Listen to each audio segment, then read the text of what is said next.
No pores. Yeah. That should be his boxing nickname, like the poreless wonder. That's terrible.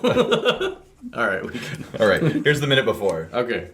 Megatron must be stopped, no matter the cost.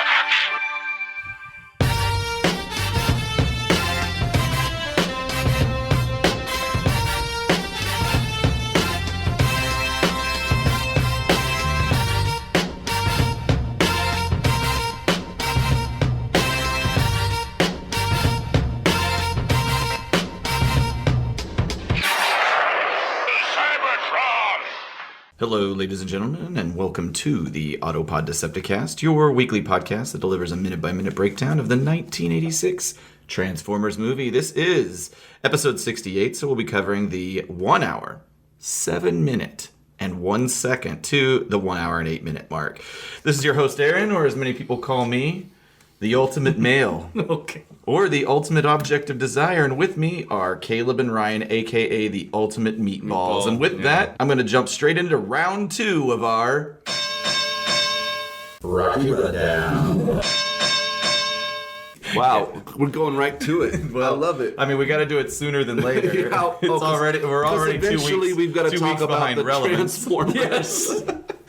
We're going to make this one quick, but I think the main update is that Ryan has... he did a little marathon session. I did, yeah. A couple weeks ago, I watched them all. I bought just sometimes, and this is funny, like late at night on weekends, I will be like, I'll get like, there should be a breathalyzer on Amazon because sometimes I will receive things in the mail that I'm like, oh yeah, I ordered that, and I never regret it, but I'm like, maybe if I'd been totally sober, I wouldn't have navigated to that. But yeah, It sounds like all of West's Christmas presents were bought. What a hateful thing to say. West is Ryan's girlfriend, and as I recall, she received a...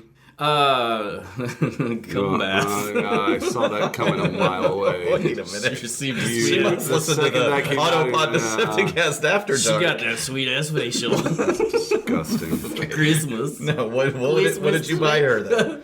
I got her. I think you're referring to the nut bowl, which The nut sounds bowl. filthy, but yeah, it was the bowl where you could. It had is that what, sesame seeds? Yeah, no, yeah, and then you eat them, and And it just collects a tray to spit the shells. Those are not sesame seeds. No, they're No, they're are they? the baseball players. Pistachios? Well, No. God damn, sunflower seeds. Thank you, Sunflower. Jesus Christ! I couldn't bring up sunflower seeds. Yeah, Although I and do they're- like the idea of snacking on sesame seeds. Yeah, sometimes I do have toasted sesame seeds in my freezer, and sometimes I'll just grab a spoonful and throw them down. They are delicious. Yeah. Sesame oil is delicious. But yeah, like that, it had a tray for the seeds and a tray for like the spitting, and then but also like the weirdest part was like a little slot you can put your phone in to watch TV or watch videos. It's very weird. It cost me like $8. Stupidest. That wasn't her major present. Sure. But it's the only one I can remember off the top of my head. Back to the Rocky Rundown. Sure. So the listener may recall that Caleb and I both put Rocky at the Yes. top of our list. Then Yes. I followed up with Rocky 2 and Creed. Caleb reversed that, went with Creed as number 2, Rocky 2 as number 3. And then I think we're more or less in alignment. No, I guess we flip-flopped on 4 and 3 in the 4-5 spot. But we both ended off with Balboa and Rocky Let's see, 5. ours are very similar. I could probably justify making some of the changes that Aaron has, and I'm not. We could fight this out all day long in a proverbial Rocky style. Yeah, but the thing is, I'm trying to say is I wouldn't fight it out at all. I'm saying that I would comply. Probably, I would probably comply with some of your list. And perhaps I could comply with yours. So there's no fighting there at all. You're right. It's a stalemate. There's no stalemate either. I don't know. There's no competition here at all. I'm saying I could agree with you. Friendship. Yes. A friendship and move instead of a fatality. Yeah. There's no fatalities here. There's What about a babality?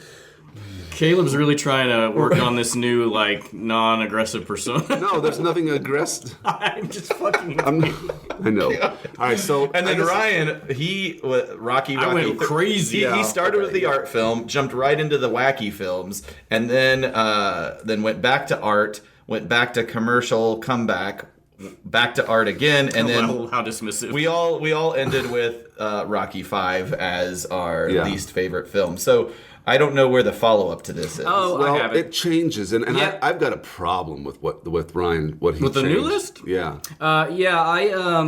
I went through and rewatched them all back to back, which I definitely recommend because, like I was saying, there are things you pick up from not even just flashbacks, but like in every movie, there are little moments and collections of things from the previous movies. I updated the list to be number 1, Rocky 2, number 3. I don't know. That was weird. I didn't number these right, but number 1, Rocky 2, number 2, Rocky 3, number 3, Rocky, 4, Creed, 5, Rocky 4. 6 Balboa, and 7 Rocky 5. So Rocky and 5 that's pretty much Balboa and than I Rocky thought. 5 are still your lowest. Yeah, I mean, I thought in your list you put Rocky, original Rocky, like down at 5. But that's so I feel a little better about this list. I thought you put the original Rocky way down in the list, and I was like, what the hell? I think that was my. No, yeah, I don't know why you're thinking that, but That's fine. But like, I'm relieved. I will say, and Mike Seibert's been commenting on a lot of these as well, and we've had a kind of a back and forth. He mentioned, he was talking about having to rewatch them and something about revising his stance on Rocky 3, which is He hates Rocky 3? I don't know, but I haven't listened to the interview that he's talking about where they talk about it. But Rocky, if I had to pick one Rocky and I could only watch one forever, 3 would be it. That's the one I would watch that one over and over. I would stick with the original. I know, and that was one thing that stuck with me too, Caleb, is that Mike and I were talking about that, and like Rocky 1 is really good, but like, boy, if on rewatching, the pace is just glacial. Well, see, this is the thing, though. I guess we've established that I like glacial movies. Like, I could sit through 2001: Space Odyssey again and again. I'm really drawn. The pace of Rocky, the original Rocky, it's not glacial. There's a lot of dialogue, and so I think it's just the expectation. Are you wanting to see literal action, or are you wanting to see dialogue And development. Sure, and that's the thing, is that's what makes the movie so good. And it's the foundation, the cornerstone, if you will, of all the. If you don't have that set up from that movie, Absolutely. all the other movies are garbage. You don't care. You could say it's the first movie of the series, really. I mean, yes, absolutely, and for all those reasons, that's why it's great. But 7 movies in, it's like, again, I say over and over, we have shorthand for it now. I'm like, I don't really need it, so watching it over is almost boring because I'm like, it's not. It's more like it's not even I know all this. It's like, gosh, the pacing is so slow, but it's because they're setting up a whole world. Whereas now I know what the world is. It's the same way of like watching a movie, especially like an intro from like the 1940s. It's like, yeah, all right, get to it, because like we have shorthand now where we know this is how movies are set up, so you can just jump right into it. Sure. I think there's a quality, though, that people are getting away from, where dialogue is important. I agree. It just depends on the type of movie. Sure. And when I'm watching... And yet, 2001. When I'm watching the original Rocky, I am really impressed with Stallone's ability to deliver his character so comprehensively. Like, it's a very naturalistic to the point where I can't tell if he's improvising because he knows the character so well, or if those are actual lines. Like his delivery in it is just. Well, he did write it. I know. So obviously he understands the character very well, but to the point where it almost seems like he's almost like method acting. Yeah, that's the thing is, it's a very naturalistic like performance. It doesn't feel like acting, really. Yeah, and then even like Burgess Meredith's character. Oh, it's so good. Is like solid, and it's almost that scene with him and in the Rocky's apartment. Yeah. Oh, it's tough. Where he's trying to like convince him. I forgot that Burgess Meredith was kind of a shithead in that movie. I mean, until he realizes Rocky it has a shot, and he's like, trying to kind of hitch his wagon to that star. But there is that line where he's so dismissive of Rocky because he feels like he squandered his talent. Right. But yeah, that scene is very emotional. It's hard. So Would you say, Ryan? I mean, and I want to talk about a couple things here, and then we should probably move on because we don't want this to be a 20-minute conversation. But Especially if we do. you put Rocky 2 at the top of the list. I think we talked about this offline. It feels like Rocky 2 has a lot of the same elements of Rocky 1. It's just faster Streamlined, paced and it's yeah. easier Yeah. to digest in that way. They're trying And to so wrap it's, that- it's almost as artsy. They're trying to wrap that story up. Right, exactly. It's almost as artsy, but it moves a little Yeah, faster. it moved from number, I think, 5 I had it at to number 1. So, but you just said Rocky 3 if you could only watch one. Why didn't you put Rocky 3 at number 1 instead of number 2? Because I enjoy both of them, but I think Rocky 2 is a better movie. I just didn't in terms of rewatchability and enjoyment, I like Rocky 3 Makes sense. better because it is so rewatchable. But I think Rocky 2 is better. And like in rewatching Rocky 2, I just forget how good Carl Weathers is in that, where he's just obsessed with getting Rocky back in the ring. Carl Weathers. It's the Eye of the Tiger. Rocky 3 is all about the Eye of the Tiger. I think that's what I love too. Is like the quote unquote villain of the first two.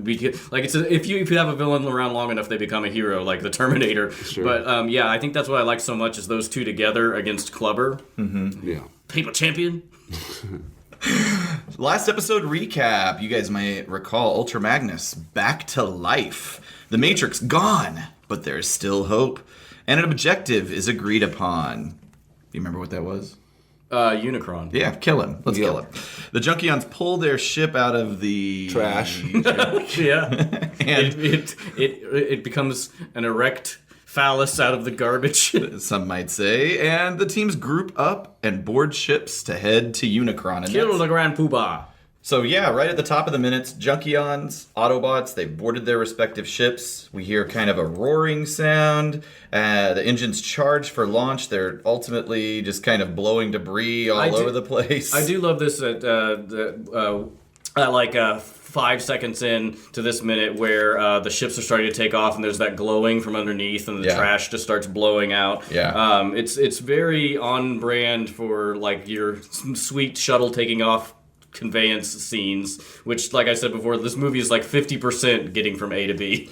In reality, I mean, would this blast apart the whole damn planet? It's just garbage, though. I mean, it's Who fine. gives a fuck? Yeah. I think there's probably enough mass to keep it all together.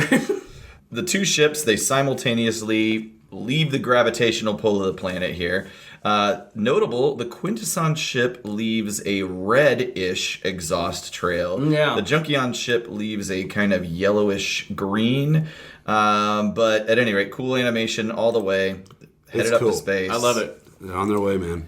So we fade out and we open back up at the planet of Unicron. Galvatron is calling out Unicron's name, taunting him over his possession of the Matrix. I'm glad you paused it here at about 24 seconds into this minute, where we see that Galvatron has the Matrix on a chain around his neck. Because I was looking at that and I'm like, man, that chain must have sucked to animate in the same way of the net that they try to capture Blur with. Not as much, but God. So I guess Galvatron does not have a Matrix hole in his chest? He's a Decepticon. Decepticons do not have Matrix holes? I think that's the implication. Okay, I understand. Yeah, I mean, spoiler, later in the movie, Hot Rod addresses why he can't open it. Or I guess Ultra Magnus couldn't open it either, but... But Ultra Magnus had a Matrix hole. True. Do you know of anyone in the Transformers fandom that's ever made a chain with the Matrix on the bottom of it? They should. That'd be pretty badass. Honestly, yeah. I'm We sure get Jacob that's- the jeweler up in New York who makes all the medallions for the rappers. Somebody must have done that. Listeners, send us information. Send us a Matrix necklace. And I think, speaking of to tie this in with Rocky, or specifically Rocky 3, Mr. T would probably look really good with a Matrix chain. You know what I'm saying? Clubber Lang with the Matrix. Okay, Aaron's I'm seeing a lot of this. I'm Okay, seeing it's a lot, been but it's done. not as magnificent and robust as I would Well, like. it would be enormous if you were to really. I would just want it bigger than this. Yeah, That's yeah. all. I mean, this is, I think, literally somebody cute. took the toy and put a tiny little Well, ring. but look, some of them scroll up. I mean, I want a little bigger than that. What about that one? I want at least as big as your standard Jesus piece. How big's a standard Jesus piece? I don't know. That's Microphone enormous. size. I wouldn't call that standard. I was just imagining if Clubber Lang literally had a size-accurate matrix around his neck, it would be like the size of his entire chest. Yeah, it would be huge. So, but that's pretty cool. Anyway, I mean, I don't necessarally need it to be in proportion of what it is for Sure, Galvatron. of course. But you would want it to be at least maybe 5 inches across. Maybe even less, maybe 4, 3.5.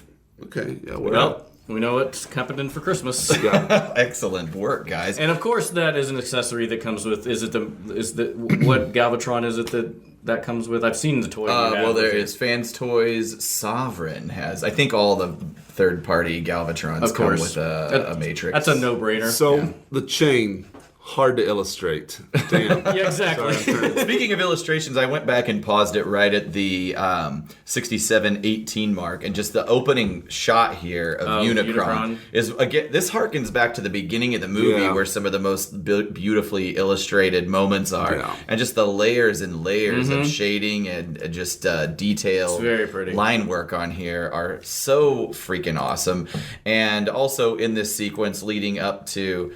Right before Galvatron speaks to him, I think this is a reused animation sequence or panel at 107:21, which is sort of where Galvatron is standing on a ledge here, and you see kind of some of the inner workings of Galvatron, or I'm sorry, of Unicron. Yeah. And again, great line work. And it's really awesome. I feel like that is a panel from whenever he gives him the Revenge, the ship. Yeah, I wonder if the Revenge, did it slide out of that I can't remember. I should have. It's not occurring to me until just now, but yeah. Anyway, it's an amazing shot where Galvatron is standing on Unicron. It's so detailed. Right. And it gives a good sense of scale. Mm-hmm. So, as soon as Galvatron has that moment, we hear the much recycled Unicron scream audio, by the way. That was a good imitation of it. Motor Mouth Carter. So Galvatron basically says he's in charge. Unicron's going to do his bidding, or he is going to taste Unicron's wrath. Motherfucking wrath. That's right. Yeah. That's right. I love the animated sequence of kind of the struggle. You can sense right off the bat. Look at how fat Galvatron's fingers are. He's just manhandling that matrix. Got them sausage phalanges going on over here. So it's clear that it's not really going to be that easy for Galvatron to win this one because he's pulling on the handle. He starts to claw at the grip of the Matrix, and Unicron at this point speaks and lets Galvatron know that you've kind of not really planned this out very well. I think Galvatron made a serious error here, not figuring that out first. Yeah. On the trip over, he should have just did a little test pull. I would. Stupid move. He just thinks it's going to work. Yeah, right. I mean, he's very arrogant, and taking on a planet is it like that just created you? That's pretty balls out. I think cockiness is a trait that he's had ever since his Megatron days. Yeah, it's pretty good. Unearned cockiness as well. Well, he thinks he destroyed he did destroy Ultra Magnus. The sweeps did. Right. But, I just love this part of, where it's about to just go off. And, okay, let me ask you this. We're about to see the beginning of the transformation sequence. Do you think there's anyone, apart from really young kids, going into this movie that didn't know Unicron was a Transformer? You probably had to guess. I would think I also, to just check it out, I pulled up the U.S. Theatrical trailer for this movie. They just spoil it. They gave it away. They show him transforming. Right. I'm like, what the fuck is that all about? Right. Which is really weird. But then they did another weird thing where up top at the trailer they say, starring the voices of Judd Nelson, Leonard Nimoy, and Orson Welles. And I'm like, who's this for? Why are you advertising it like this? Kids don't know or care who that is, and parents aren't going to go see this movie because of that. But the actors, they're probably doing it for the actors, where it's the actors want name recognition. I wonder if that's I don't know. If you have top billing, do they have to say your name? But it might be for the parents as well. I've never seen any other. What else are they going to do though? Just not put. But I just doesn't, because it's a design to get kids to ask their parents to go to the movie. I just don't. It's obviously for adult. That part is for Mom, Dad. We gotta go see this movie. It's got the voices of Judd Right, Nelson, so- Orson Welles. It's like the only But a way- movie's not going to pay a premium rate for a name actor and not use it bill in 'em. their marketing. They gotta bill him. Now, But- you got a good point. Who just don't- cares? yeah, I but don't they're understand going to use it. I guess it's just weird to me because it's like Maybe it's- almost 10 seconds of the first. Maybe it's just an industry standard. Like they're just used to doing that, and that's what they did. Maybe they just didn't know how to make kids movie trailers yet. Perhaps. It just struck me as really weird. Like I didn't know what audience that was meant for. Well, obviously for the future. For us. And what a great transition. Oh, God. We kick off, really, we talk about iconic moments. One of the most iconic moments in the whole movie. Absolutely. The Unicronian Transformation Sequence right here at about the 107:43 mark. So this flash of light leaks through some kind of toothed panels. Mm-hmm. And they open up, revealing layers upon layers. Moving pieces and parts, they slide out of the way, revealing wires and pistons. Galvatron's standing on this platform. He's taken aback. He's kind of, you get a sense that he's like, what the fuck have I done? Oh no, I've made a terrible mistake. Whoops. As that happens, the wall in front of him kind of slides upwards. I love that. While Yeah. flooring that he stands on lifts at an angle. It tosses him off balance. He tumbles down the shape-shifting cliff that is the planet's landscape. Over some craters. Yeah, Paused it that's at a cool. hilarious And, and right before the minute ends, we see a shot that reveals kind of the whole Unicron planet. Mm-hmm. And from about the sort of equatorial region, an area about the third of the size of the planet pushes out, flips open, and reveals That's in what that's in the appears trailer. to be forearms. I to didn't me. realize when I watched this the first time earlier that there's Cybertron. Cybertron, coming up. We're gonna quick. address that in the next minute. Yes, good. God, we say it a lot, but animation is so cool, guys. Oh man. Yes, that's very nice. It's this whole transformation sequence going into the next minute too is just, I mean, obviously they made a meal of it, no pun intended, for like reasons that are clear, but it's so good. Like it didn't have to be as detailed as it was, and it's so amazing. But like imagine if transforming the toy were that complex. It should be. Well, lots of pistons. Yeah, you had to push like tiny little things into holes It should be. So I have the Transformers the movie version of the Transformers Armada Unicron, and I have never transformed it. You have the same I do. toy in the Armada version. I got the Armada toy. How do you remember what it transforms like? Is it anything like what this? It is a feels little like? bit like the arms are and the legs are similar. Yeah, there's some, some of it doesn't work obviously just for physics reasons, but yeah, it's not dissimilar to the way it happens in the movie. Well, good then. All right, moving on. I tried to do a little research, and I guess I didn't get to it because I just have discussion notes. Info on designing Unicron. Fluoro dairy. That's as far as I that love it goes. when you have notes that you're like, oops, that never came to pass. I do the research in piecemeal sometimes, and I'll leave notes for usually I'll highlight it so I'll see it and remind myself that I need to go back to it, but I did not do that this time. The past Aaron fucked up. That's right. So I guess that means it's time for... Hey everybody, time to go. Time for script deviations, don't you know? Is this a remix? Great. So, mine, this is Aaron speaking. I'm going to go into mine. It's not that different. Right off the bat, Galvatron is very cocky. Some of the lines are a little bit different. He says, "Listen to me or suffer the consequences." And Unicron says, "Aren't we getting pompous?" Oh, that's what he says in the. Galvatron struggles with the Matrix, gets a big shock, though, as he's struggling Oh. with the Matrix. Yeah. That would have been a cool little component. Yeah. We talk about scale, and again, if he'd have practiced that on the way over to Unicron, Just maybe for he would have practice. known. This isn't going to work. Ooh, Oh, I'll just go give this back to the Autobots. Yeah. or give Unicron Matrix. Right. Yeah. I would like, he just Look what I throws did it for at you, him. pal. Here you go. I'm out of here. Talk about scale. The script mentions the transformation of Unicron's head is the first thing that we see transform in this version of the It script. like pops out of the planet. I hate it. I hate that shit. I don't like that. And the script mentions that Galvatron is maybe the size. I like this. It says it's maybe the size of a single tooth on the horrible head that we see before us. So it's okay, all right. And I think that plays out as we go further into the transformation and get more, shots and comparisons. So that's mine. Ryan. Okay, I'm just gonna read this because it's pretty different. It's pretty different than the way that it is in this movie. Because if you remember, in this version of the script, Unicron is an almost organic planet with grass and trees and stuff. Ingestor and Victory. We cut to a long shot of Unicron as the slurping and sighing is heard murmuring in the background. Slurping and sighing. Yep. The cold soda. Sounds like APDC. After dark. You know what episode is next? Uh-oh. You know what number it is? 69. So you know what's going to have to go at the end of that one. Call back to Bill and Ted. I guess. You do guess, and you will guess.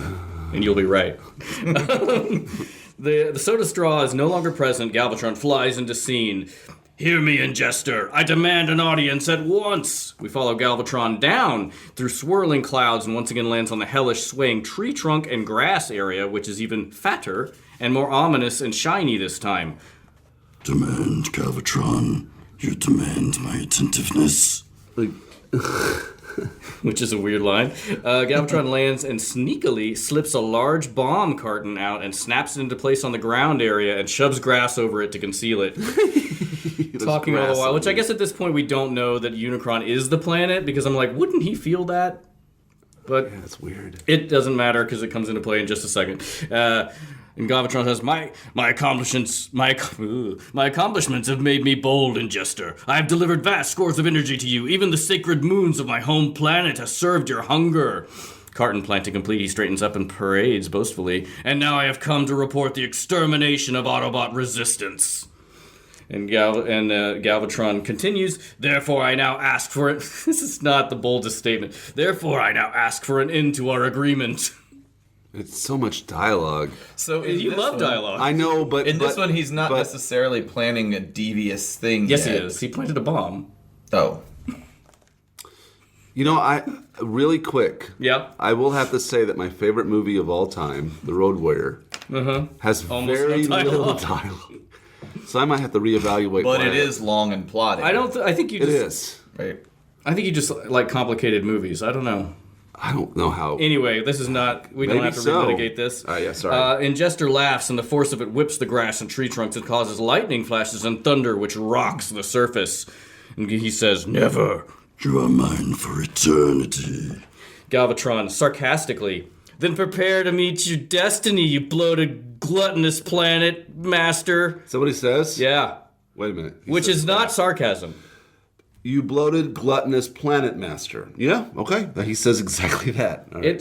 That's not sarcasm, though. I don't know how that would be sarcastic, Planet but... master. And then he points to and says, I have set an enhanced thermocharge. When I detonate it, it will burrow into the core of this world and destroy it, and you, whoever you are, now taste my wrath. Which has stayed through all of the... Wow, this is way off. The bomb sizzles and glows and erupts in a white-hot cascade of froth like white lava, which eats swiftly down into the surface, leaving a widening borehole from which white-hot lava spurts and causes the surface to undulate and glow. It's like his blood is lava? Mm-hmm. Okay. Like that, yeah. And the wild winds and lightning effects now whipping the grass and tree trunks, and then the ghostly voice says, At last, the final bit of energy which will at last unlock me from my slumber. At last, free! You sound like a Muppet. I know, it went into... That voice is hard to do. I felt my vocal cords starting to get tired, and so I had to switch it up a little C bit. is for cookie, and put it before me. I was getting more of an animal vibe, really? but yeah, it's all point taken. Galvatron reacts with growing terror as beneath him the rocks shift and the landscape starts rising and undulating like a new mountain range. And as the grass waves rippling, we pull back. Galvatron grabs a tree trunk and holds on for his life and keeps pulling back, and we zoom away to reveal rippling muscles beneath the surface of the planet of Unicron. As those muscle contour and flex and swell out and away from the spherical form, we change to a horizontal angle on Unicron, and it swells, and a smooth, pale moon starts to arise from the surface, only it's not a moon. It's the huge brow and then the eyebrows of a colossal robot head. Whoa. So wait, his head is separate from his body? No, it's just rising out like a moon. Oh, I see. I will skip a little bit of this. There's a jaw, like a jawbone comes into frame, and then essentially it is kind of the same where he just like shakes off the organic parts of the planet. Although there is like still hair on Like the back a of- wet dog? Well, there are still organic, like the two other organic mechanisms bolted in place and rotating wildly as they iris, then the white of the creature's vast moon-sized eye. He uses moon and continent a lot. The living interacting separate but integrated parts, which are the planet itself. And they open to reveal, again, I don't think he understands how big things are, because he says a galaxy-sized robot, which is not possible, but...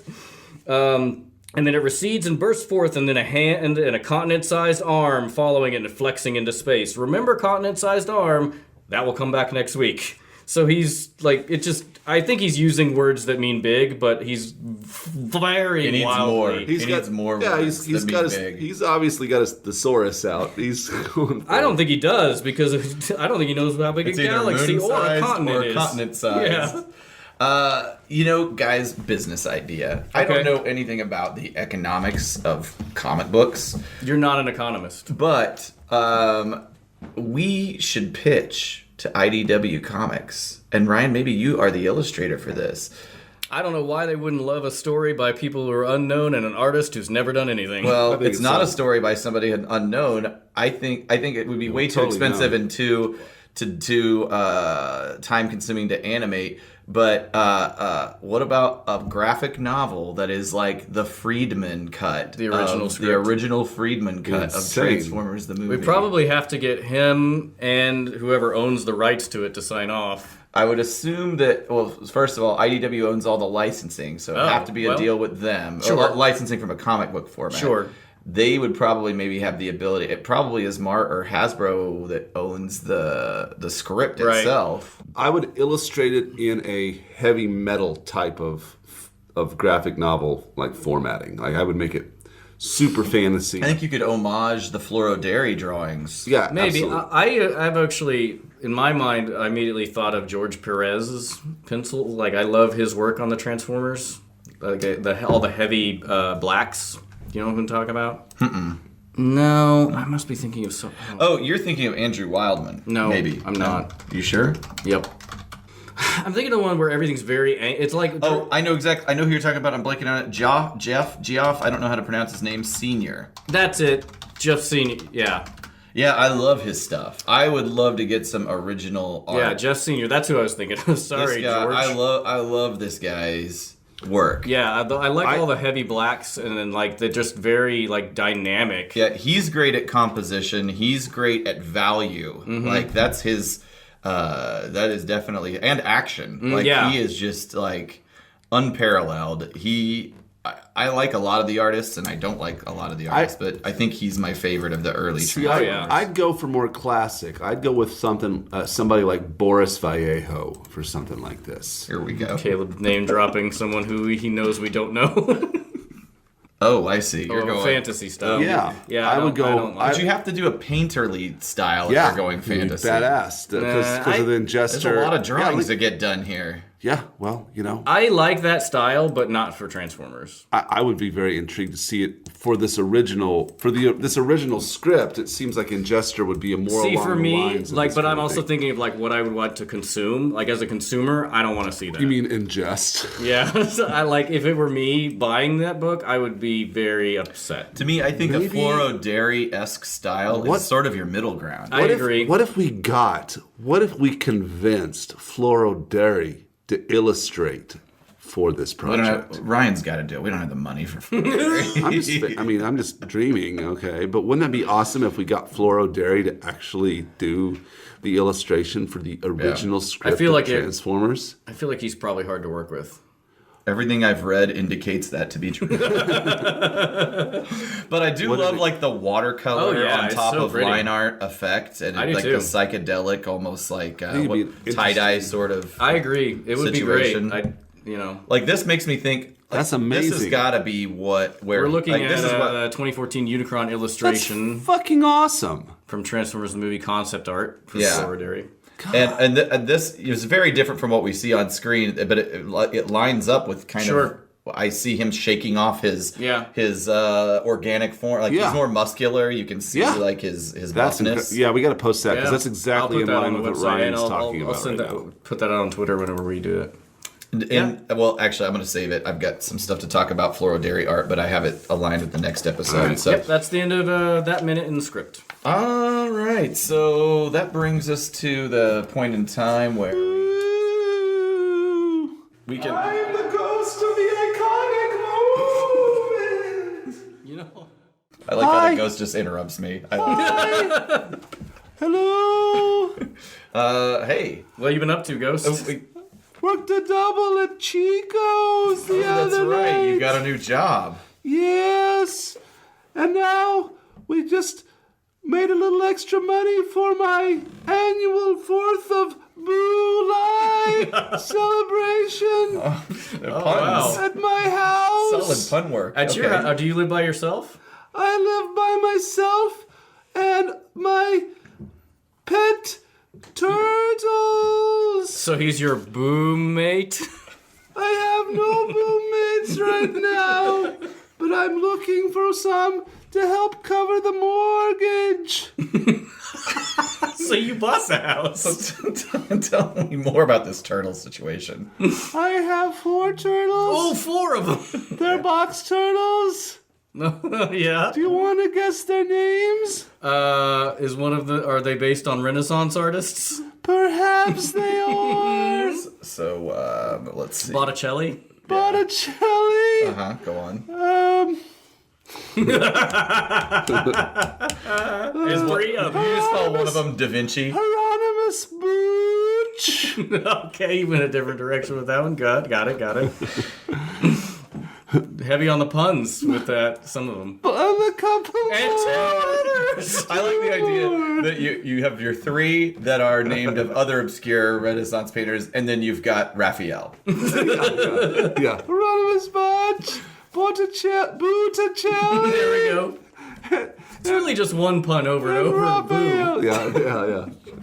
Raphael. It was a fun 4th of July. Oh yeah. I'm sorry. What did you have? What did you do on the 4th of July? Did you have people over? Yes, I invited a lot of people. You invited a lot, and then everybody showed up. 2 people showed up. 2 people. Who were they? How do you know them? My ex-girlfriend. Is this the one you met on Tinder? Yes. Okay. She doesn't date me anymore, but she came over. And was the other person she brought her new boyfriend? Her new boyfriend. That's so awkward. Oh man. And just a shit Is move. he also a ghost? They ended up making out at my party. Good They Lord. didn't bring any food. So you did all the food. I did. I made a potato salad. I brought wursts and a cake that I bought at TJ Maxx. They sell cake. Bake? Actually, I did fucking buy some cakes one time at TJ Maxx a long time ago. I don't know about this. Sounds highly processed. I shot off some Roman candles. Yeah? They shot off some Roman candles. Up inside her, it They sounds made like. His name was Roman, so that's on brand. When you have parties, are the attendees usually more from the earthly realm or from limbo or the spectral realm, wherever the fuck Party they're from? definitely was in limbo. But you didn't play that I game. have a limbo I was gonna party. Yeah, there you go. But nobody was playing. The turtles always win. What kind of playlist do you put together? Ooh, I have the best playlist. The Monster Mash. No, No. I play a lot of Tears for Fears. Okay. Culture Club. Ooh, very. How about The Cure? Cure. Very 80s, very, Very 80s. What's the Maudlin? word? Yeah. Not punk, not, what comes after punk? Goth? New Wave. New wave, very New new wave. wave, But I call it Boo Wave. Why wouldn't you? Boo Wave. Absolutely. Trying to make that Yes. happen. So these jams were pumping during the makeout Pumping. sesh? Yeah, they kept making out. I told them to leave, and they said no. So I decided to drive over to Chico's. Okay. Your Clock work in, ask for a Clock shift. in, do some overtime. on the 4th of July. Time and a half on the 4th of July. Well, great. I'm glad you stopped by today. Yes. This was a great conversation. This was a good- We don't get a lot of these, so I know. I mean, I cherish them. Let me ask you this: are you even familiar with Transformers as a concept, or Transformers the movie? What's a transformer? All right. Well, I guess we. All right, well, I was going to ask you if you had an iconic Moment. Yeah. I got nothing there. It's not working. Can't pull myself out of this one. Yeah, because I don't watch Transformers. Okay. Yeah. You broke character All there. right, well, Yeah, sorry.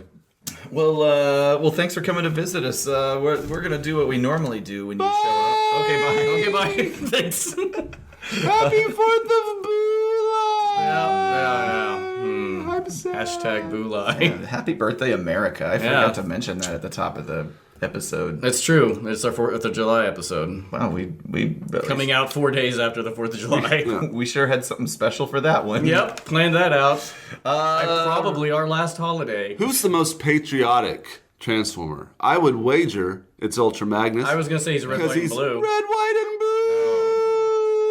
All right. Came back. All right. Thank you. Fantastic.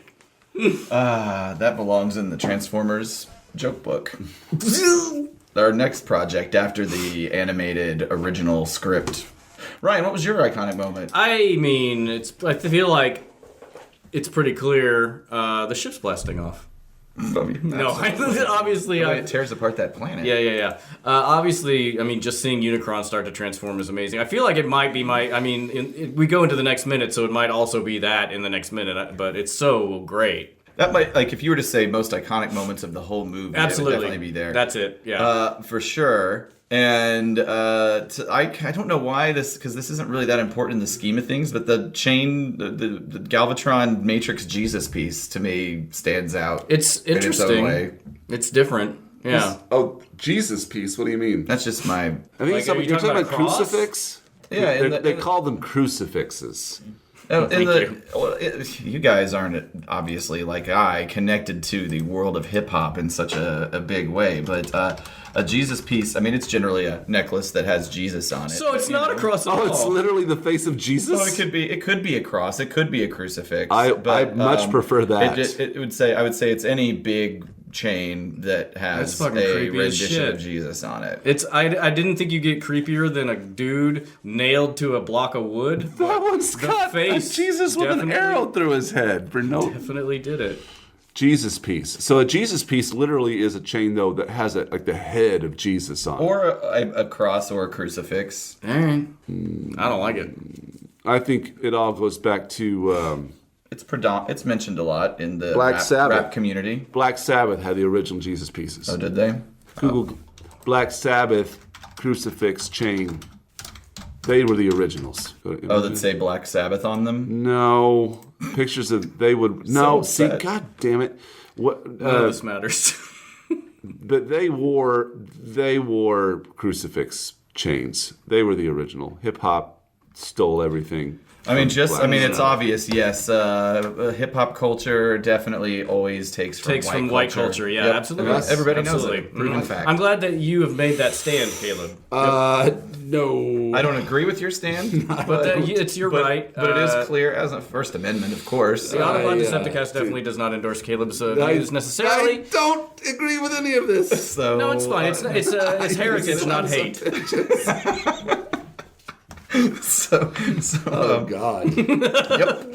So Next time on the Autopod Decepticast. we'll get a brief final visit from the loneliest Decepticon of them all, but mostly it's more Unicron transformation as we see feet, hands, chests, heads. Will he spare the planet?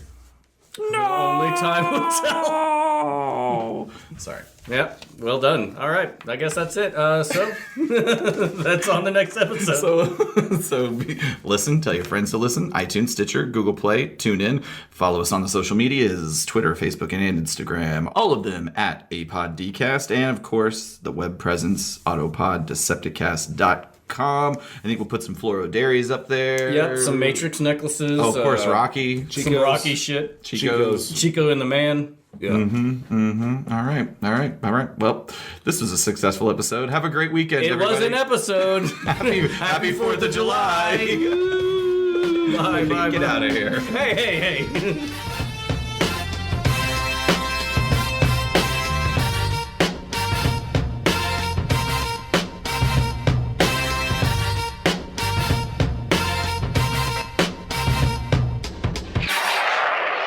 Cybertron! All right, well, they're about... Oh, God damn, I can't talk. I'm sorry. One more I thing. didn't practice talking. I'm glad you brought up 2001, Caleb, because I've been listening to this Craigslist podcast, which is Craig Kukowski and his wife Carla. They go through his 100 favorite movies and they watch them together and talk about it. Yeah. And he talks about 2001, and I think he had Eben Schletter on to talk about that, which is the music accompanist to Paul F. Tompkins' podcasts and stuff. And in listening to that, I think I've been looking at 2001 incorrectly. Oh, I'm sure you have.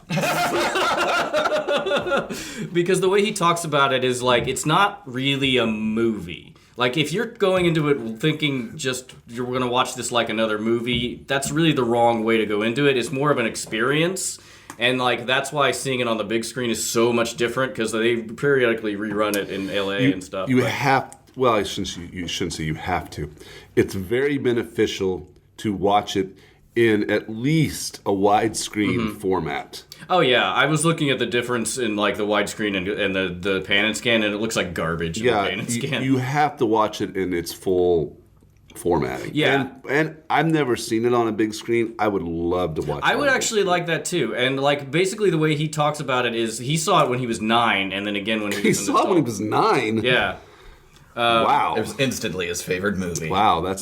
So intellectual. That's Evan Schletter, I think, who saw it when he I was think that 9. would... I'm impressed that as a 9-year-old he would have made it through the movie. Yeah, he said it was like he didn't, and that's another thing he said is like he didn't understand it, and even now he's not sure he understands it. But that's the thing you have to get away from is like trying to understand it, is to just let it wash over. It's not important. You don't need to like try to figure it out. Just let it happen, and then on rewatchings maybe you can try to understand it, but just kind of like experience it. Well, and also like there's certain aspects of it where there's a lot of symbolism. Like the monolith is a symbol for a trigger for the next stage of human evolution. Yeah, It's a symbol and also a literal tool for A catalyst. that. It's a catalyst. But, so, I just went to the Chicago Art Institute. I was there last weekend, and I went to the modern art section. And you know when you go to museums and you go to the modern art area, and there's always, like, a really fucked up audio-visual installation. Like, this could be, just this on a widescreen could be an audio-visual installation at any modern art museum. Like 2001? Yeah, 2001: A Space Odyssey. It's, could be. I mean... Like, because you're right. Like, the art and how it's...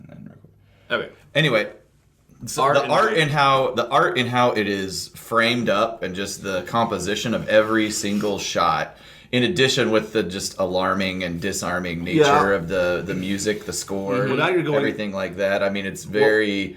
Now you're getting into talking about... It's abstract. Now you're getting into talking about Kubrick's cinematography style.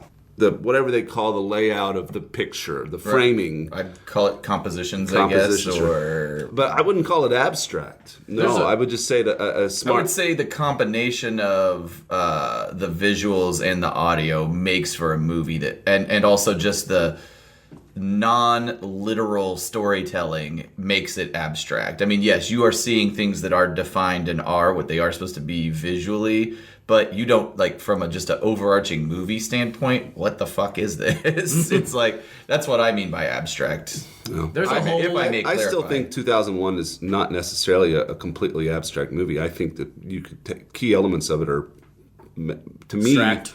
make are stracked. Yep. Is that actually a word? No, I don't think so. There are ships. There are monoliths. There is also a man that turns into a space baby.